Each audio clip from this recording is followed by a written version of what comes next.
We say to girls, What is your podcast? you can have ambition, but not too much. Gonna be yapping and cackling away? Naturally. If I looked feminine, I would not be taken seriously.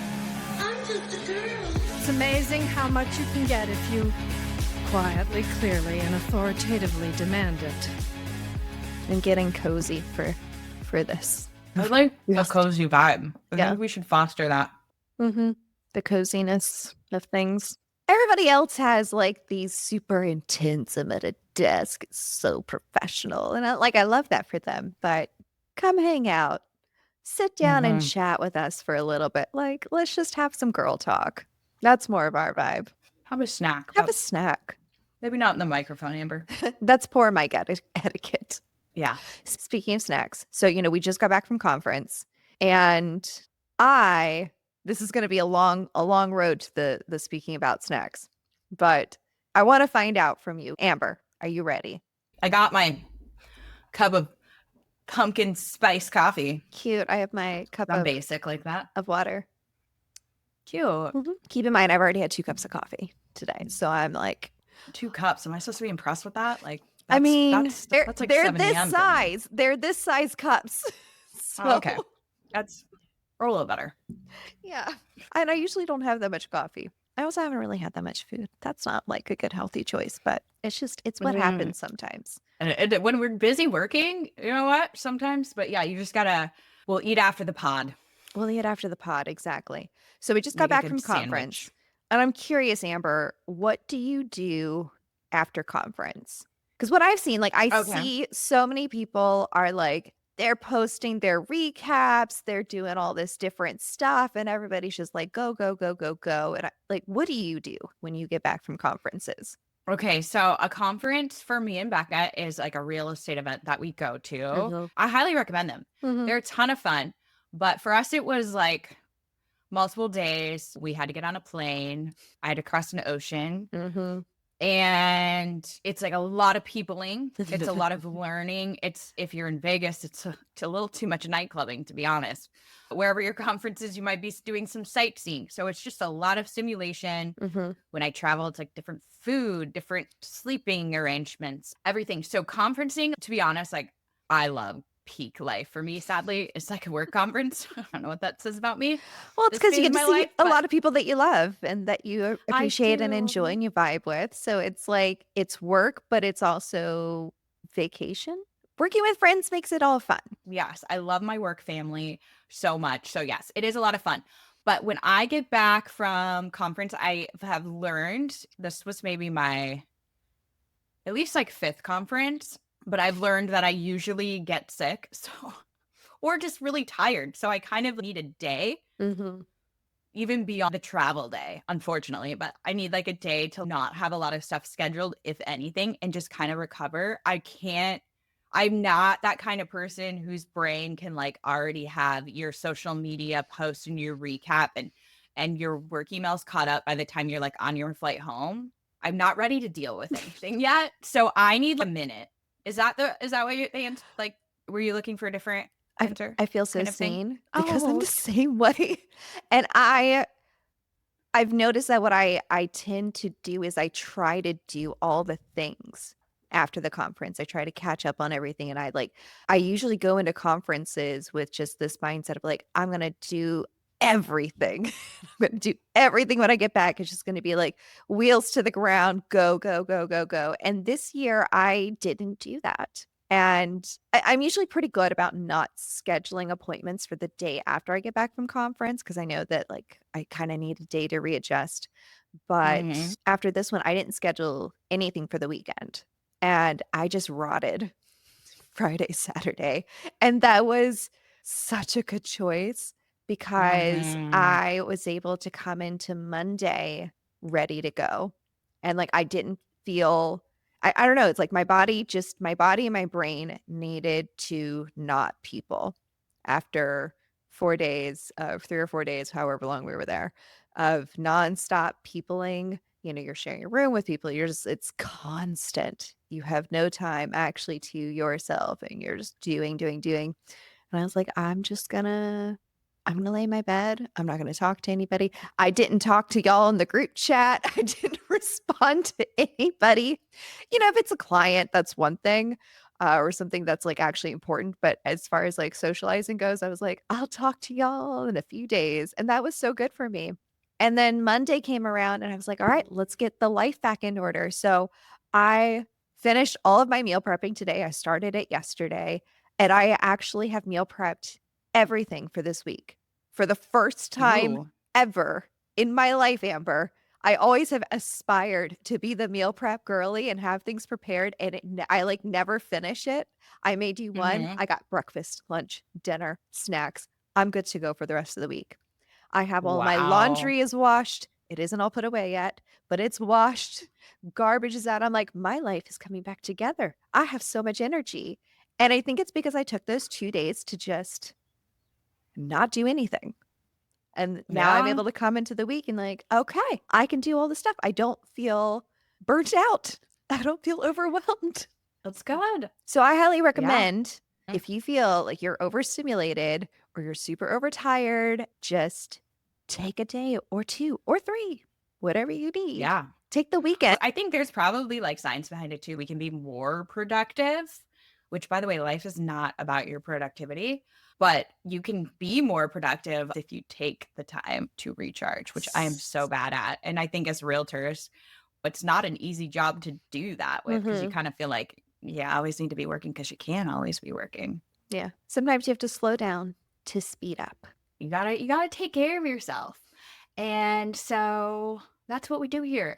Two girls in the market. We take care of ourselves. We take care of ourselves, and we take care of you guys too. Okay. So whether you're a real estate agent like we are, or you're maybe, in the dating market as a single woman or whatever your life is. Yeah. Or just a girl in the market or just a girl in life. Because we don't just talk about dating. Yeah. Or you're a boy who's a girl in the market. Yeah. Shout out whatever. to our copious amounts of male- male listeners. The male stats are wild. It But you know cracks what? me up. I appreciate it, but it is so funny. We're doing the Lord's work, educating people on the female perspective. You're welcome. Absolutely. So I'm Amber Haley, coming to you from Big Island of Hawaii. And I'm Rebecca Daniels, coming to you from the Seattle-Tacoma area of Washington. Welcome to Two Girls in the Market, where we share all kinds of stories and laughs and conversations to empower women. Yes, although sometimes, well, never mind. I won't say that. I was gonna go super dark, and I was like, oh gosh. I was like, are we? Well, you know what? This is like a little bit of like a, I feel like we need to have an audio clip in the editing of, I don't know, like a Law and Order SVU something, because we're talking about realtor. Well, we're talking about safety, right? Yeah, like safety, because it can be. The world is crazy. There are crazy people out there in this world. And I know a lot of our listeners are also true crime fanatics. So we do have a little bit, that's how we want to start off today, is talking about a true crime story in the real estate world. And this story happened back in September 2014. So this was shortly after I got licensed. Amber, I don't know, when did you get licensed? I got licensed actually, I think it was 2014. Okay. Is that when you did? Yeah. So this was like right around when we got licensed. And I remember, I'm coming into the real estate industry. And so I didn't know what I didn't know. But I remember these headlines and I remember seeing a lot about realtor safety. And I think in some ways that was probably good for this to be such a highlight at the beginning of my career, because it definitely was at the forefront of my mind of like, okay, I have to keep myself safe. And there were a lot of precautions that were instilled in me at that time that apparently were not super prevalent in the real estate industry before then. So this story is about Beverly Carter. This is a true crime podcast now. This is a true crime podcast. We might have to change the genre. So I've actually never listened to any true crime podcasts. Yeah, it's not my thing. Well, and we're not here to like fear monger people, by the way. No. Because we want you to be confident going out into the world, but it is very important, especially as a woman, to be situationally aware. Yes. So September 25th, 2014, Beverly Carter was showing a home in a rural area outside of Little Rock, Arkansas. She had been in the business for years. She was a veteran real estate agent, and like many of us, she thought of her clients as people that she could trust. You know, we are in the business of serving and helping people. And so that day she was meeting a couple who posed as potential buyers, Aaron Lewis and Crystal Lowry. They seemed normal on the surface, but their real motive was dark and twisted. They had specifically targeted Beverly, believing that as a successful real estate agent, she must have access to large sums of money. The plan was to kidnap her and demand ransom. It was premeditated and calculated. Aaron and Crystal thought they could pull off the perfect crime, but things quickly spiraled out of control. They lured Beverly to that vacant property with the promise of being interested buyers, something that happens every day in this industry. Once she was alone with them, they kidnapped her. It was a violent, terrifying ordeal, and by the time Beverly realized what was happening, it was already too late. Aaron Lewis and Crystal Lowry intended to hold Beverly for ransom, but when their plan began to fall apart, they made the horrifying decision to kill her. They buried her body in a shallow grave, hoping it would buy them time to escape. Once she went missing, Beverly's family and the real estate community around her started desperately searching for her. Some offices even shut down for the day so that they could be part of the search process. People who knew her described her as the kind of person who lit up a room, someone who genuinely cared about the people around her.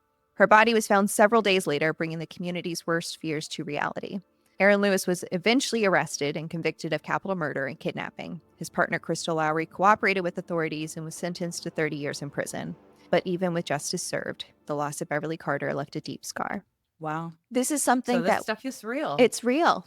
They now have the Beverly Carter Foundation, and it is dedicated to raising awareness for realtor safety. There's still a lot that can probably be done in today, even a decade later. Her situation of meeting a couple who called her at a vacant home is something that we do every single day.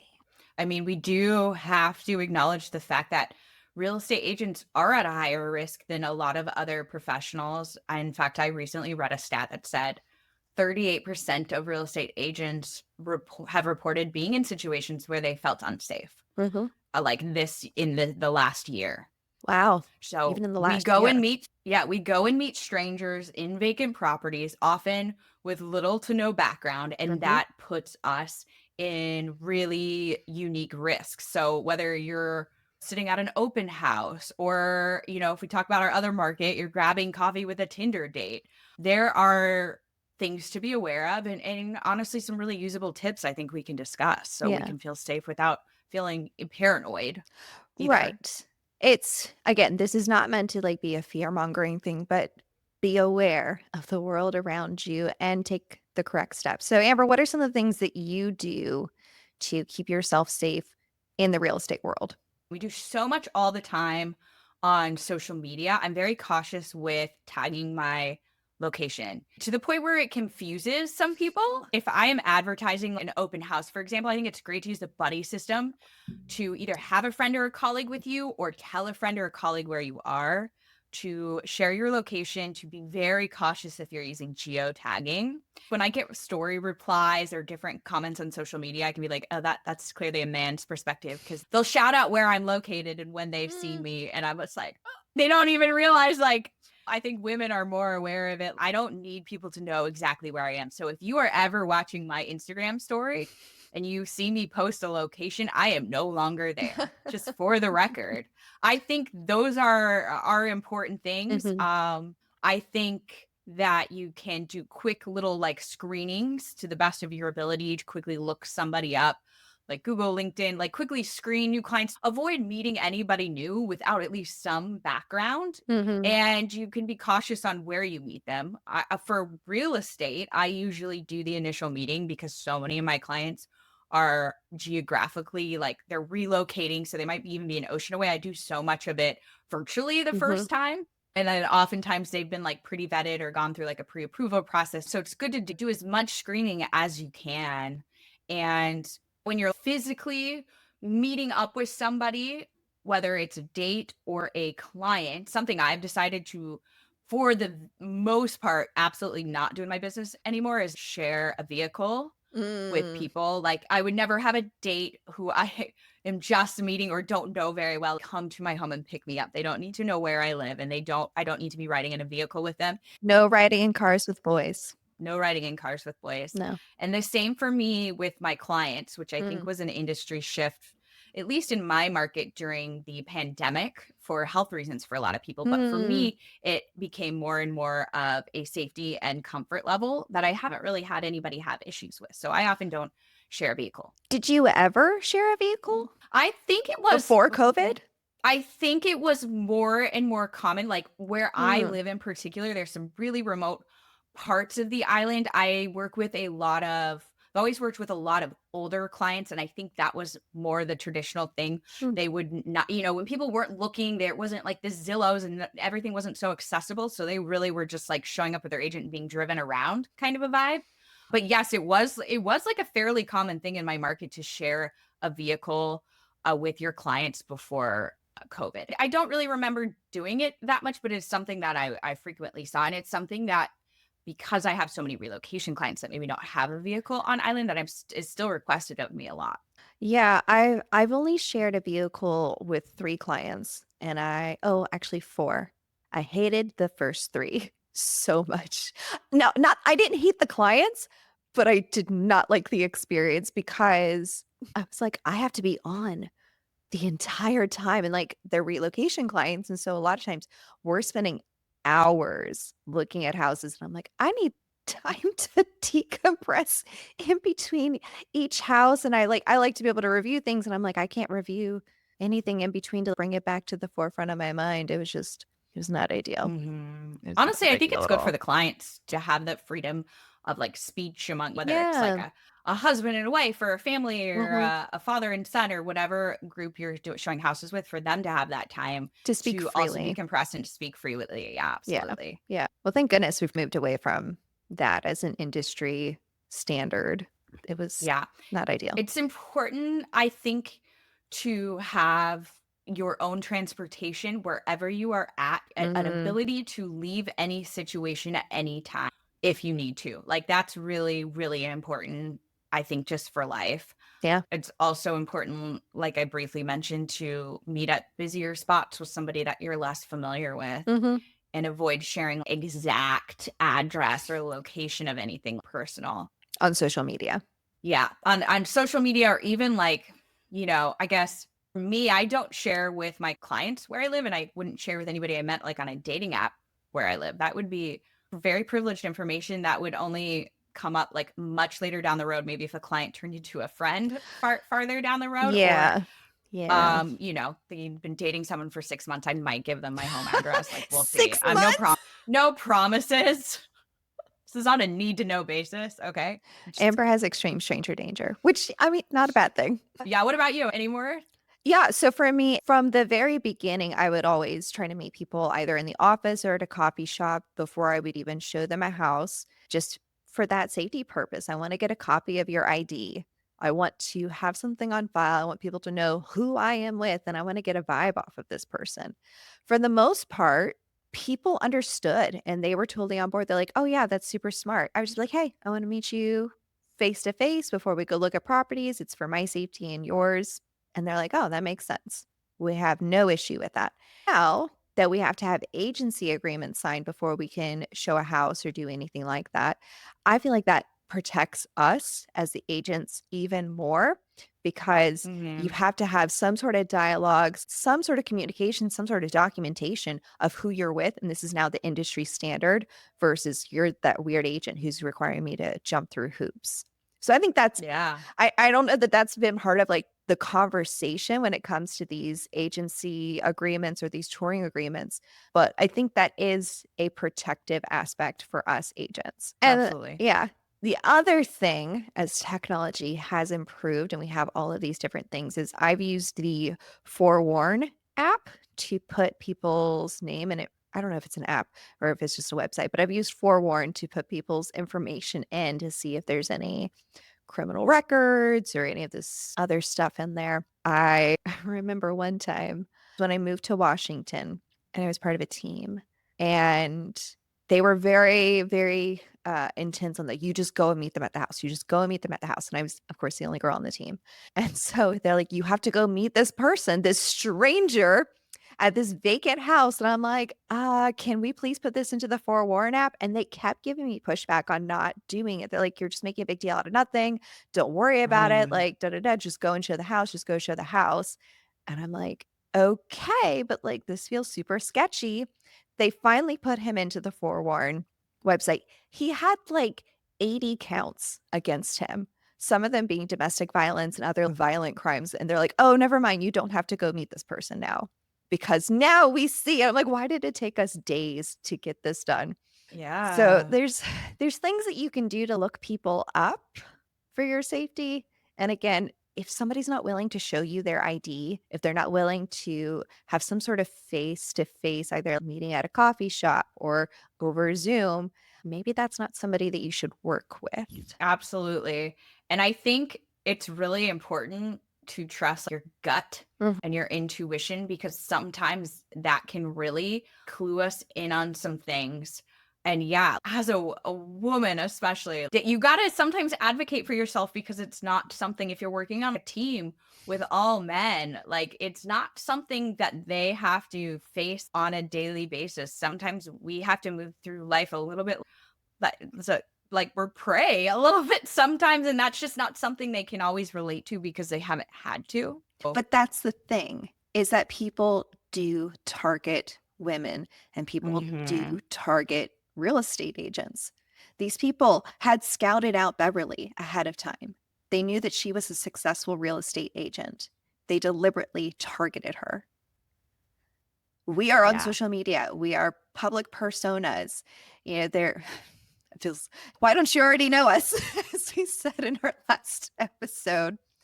But, you know, we have people in our markets. There are people who recognize us out in public that we've never met before. And I know I've had a stalker. I don't know if you've had a stalker.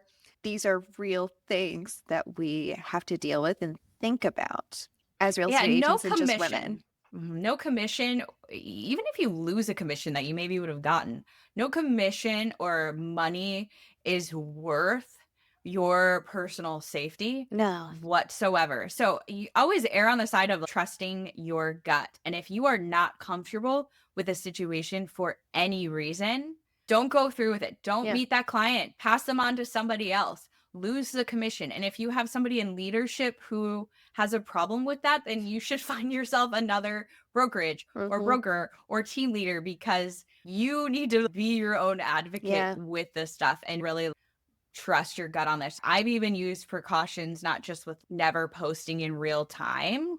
The phone number that I have advertised across the internet is a business line where conversations are recorded, by the way. If you call my business line, everything is recorded. It is legal. I did ask my lawyer, but just FYI.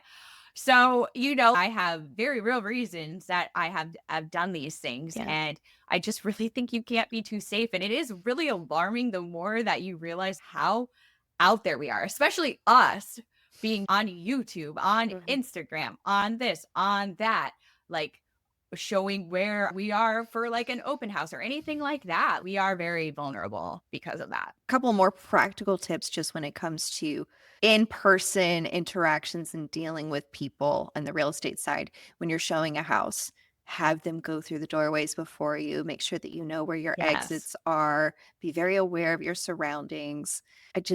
Unless you like really, really know this person, there's just certain things that just, you can go ahead of me. You go up the stairs first. If you don't feel comfortable touring the house with them and it's a vacant house, it's okay to say, no, never mind, I don't want to do this, or just stay downstairs, or say, I'll wait for you guys outside. But honestly, like, why would you want to show a house to somebody that you don't feel comfortable with? Like, it's okay to leave. And I have brought, I consider kind of like a bodyguard with me to showings, or when I've gone to scout a listing of a house that I knew was vacant. To be honest, in Hawaii, a lot of homes do have like squatters and different things. I don't know if that's very common in a lot of markets, but it is actually pretty common in some of the very remote parts of the island. So I will bring a large male friend with me, take a look at a house. I have done that. Yeah. Because It's not worth it, you It's guys. not. It's not worth it. It's nothing is worth your life or your safety or just even you being on edge. You have the right to show up to work and feel comfortable and feel safe every single day. I have had brokers push me to do things that I'm like, I'm sorry, like it's not my job. You're The not the social services police. or the police. They're just kind of like, well, this is your job. No, it's not. It's not your job. So you can stand up to any authority that tries to make you feel like your career will suffer because of what they're saying. That's never okay. And you will be able to find a different place or different leadership that will support you in your safety. So speaking up for yourself, being your own advocate, that's super important. You touched on something a little bit ago as well of trusting your gut. And I know I've been in situations where my gut was like, something feels funky here. And I'm sure you have too, Amber. You reminded me of this in talking about your bodyguard. This is when I was working at your traditional brokerage. So we had an office space versus, we're a part of a virtual one. So this is my office. But there was this guy reached out to me, said that he was interested in buying a house. And I was like, okay, cool. I'd love to meet you. Let's get together. And he's like, okay, well, I don't mind meeting you at the office because that's my standard. Got to meet at the office. He's like, but well, I can only do like after hours because I work. So you can only do after 5. And I was like, that's totally fine. We can do after 5. We'll meet in the conference room. And he kept asking, he's like, is it just going to be us? Oh, Is it just going to be us? And I was like, well, it's at the office, so there will probably be other people there. And he's like, oh, I'm shy. I'm really private. I'm shy. Is it just going to be us? I'm like, well, we're going to be in a conference room. It's all glass. So it'll just be you and me in that room and we can have a private conversation, but there will be other people in the general office building. And he's like, oh, okay, that's fine. But I'm like, this is super weird. This is giving me weird vibes. So everybody was leaving. And I asked one of the male agents, I was like, I need you to stay and be my bodyguard. Because there was no way I'm meeting with this stranger completely by myself in this office after he kept insisting on like, is it just going to be us? And so I hope everybody's alarm bells are going off listening to this too. Like if something feels weird or off, it probably is. So trust your gut on this. So we meet in the office. I did my standard practice. I need to get a copy of your photo ID. I go through my presentation with him and he like signed an agency agreement, like all this stuff. And I was like, cool, we were going to get it started. I then see a post after we had closed everything out. I then see a post in the Orlando real estate group with his name and people are talking about him. They're like, all of these female agents are talking about this guy who keeps reaching out to them. Some of them had their purses stolen. Some of them had stuff taken from them because he was going around and targeting all of these female real estate agents and stealing from them. Wow. And I was like, one, this guy's an idiot for even giving me his ID and showing up if this was the thing. Throughout the entire appointment, I'm like, he seems so weird. Like he was super sketchy. I don't know how else, just the body language, the way he's talking, the way he's looking at me. We know when we're not being viewed correctly. You know when somebody has an ulterior motive as they're engaging with you. And this was the entire appointment. And I'm just like, I am so glad that I listened to my gut on this one and had somebody stay with me because apparently the guy's a criminal. Yeah, it's good that you were assertive and that you were confident in that. I think confidence can make a huge difference. So I think it's good for us to like practice like speaking assertively because there are people who will prey, especially on women who already seem more vulnerable too. So not only advocating for yourself, but being assertive, just like I know that you are all the time in your life, Bekah, and then trusting your gut on that. Like that's horrifying. I can't. Yeah, it is surprising he gave you his ID, but right, like you're dumb. Speaking of getting an ID, that's a little trick that you taught me for dating. Yes, I also do this in my dating life. I wonder if anybody else, like, is this a common thing that other people do? Like, take a picture of somebody's driver's license before going out with them? They should. So this was something my dad's a teacher. And so as I'm getting, this is back in the day when I started getting into this online dating thing, and my parents love me and they care about my safety. And so my dad asked the SRO, the school resource officer, what I could do or what he could do to keep me safe. Or if something happens to me, what's the best way to track down who I was with? And the guy's like, the best thing you can do is get a copy of their ID because they can give you a fake name. They can, do any number of things. So the best way is to get that. And my dad's like, hey, I really would appreciate. He said, you don't have to do this, but this would make us feel more safe is if you would get a copy of their ID and send it to us. And I'm like, okay, no worries. Like, and most guys were fine with it. I think some of them thought it was kind of weird, but you know what? It's my safety. Like, I want to know that you are who you are. There was one guy, he got so upset by it. So he met the parents. It was like a nice casual get together. Dad asked for a copy of his ID and he gave it to him. And then he called his mom and he's like, I can't believe he asked for my ID. I am so offended by this. And he just like went off on a rant and broke up with me. Wow. Well, you know what? You dodged a bullet on that I one really because did. must be nice to not have to like worry about your safety to the point that you're offended by Right. somebody who does. But I'll tell you what, it's a quick stat on dating safety. Over 53%, so over half of women on dating apps have reported uncomfortable experiences where they didn't feel safe. Over half. Mhm. And approximately 30% have felt physically threatened at least one time. That's a huge statistic. So this is stuff to take really seriously. And I did take your advice. You got a text from me. You have a driver's license. I did. And I said, Not share too long ago. your location with me. Like Yes. I can do anything from states away, but at least I could check At least in. they'll- I could monitor and be like, is she where she's supposed to be? Yeah. And I did have like friends texting and checking in with me. And I Yeah. really appreciate that. Like, that friend for your friend that checked on their location and be like, is this okay? Okay. All right. Okay. I've we're had a good. few friends do this where they're like, hey, I'm meeting somebody from online. It was kind of like a long distance thing. And we're going to be spending some time together. I'm going to share my location with you so that you can, like, this is more local friends. But this Mhm. way, I know that somebody is monitoring the situation. Yeah, absolutely. The other side of things, and this is, I don't know if you know this about me, Amber. I'm a little bit of a conspiracy theorist. I love a good conspiracy theory. But then sometimes they get out of control. Sometimes so it gets out of there's control. But I also think I just have really good gut instincts. And so Mm. I'm just like, I am hyper vigilant about so many things. I lived in Orlando. Orlando is a top trafficking area. Miami is a top trafficking area. And because I know that people like to prey on people that seem naive and vulnerable, and I've had that in my dating experiences. I've had so many men tell Mhm. me that they love me after like 3 dates because they think that's going to get them somewhere with me physically. And I'm like, sir, you're an idiot. And like, you're Yeah. not going to manipulate me into doing things with you. So it's just, I'm very aware of a lot of this stuff.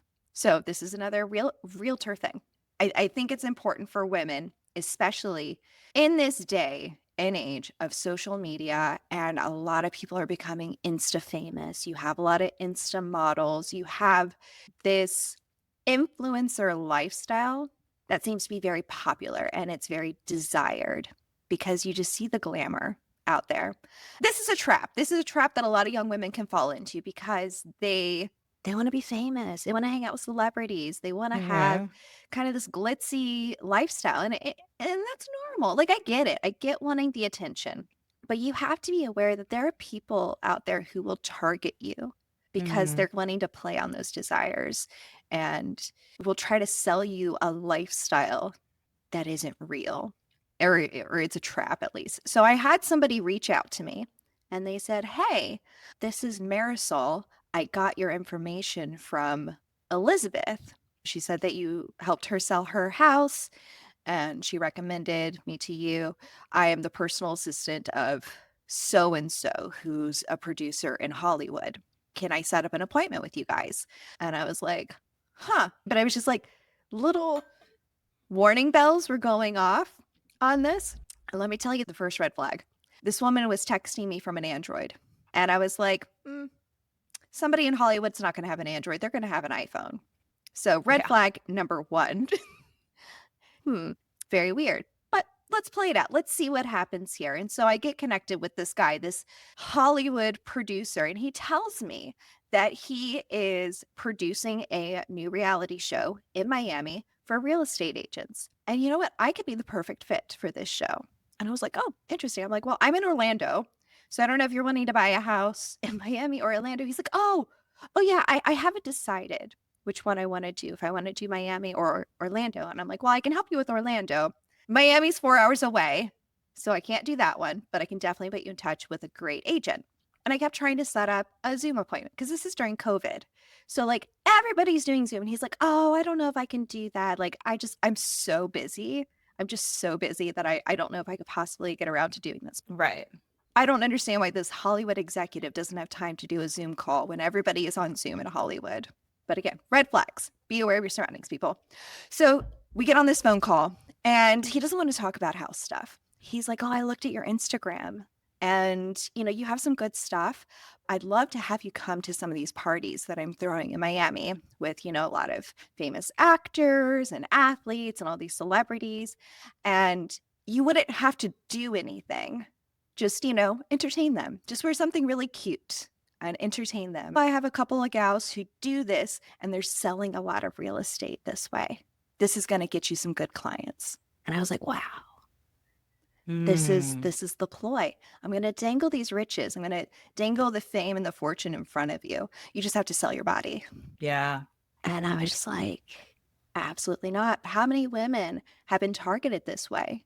How many women don't know what questions to ask? And he's like, but you could get so much more. I'm like, I don't really care if I would get more that way. That's not me.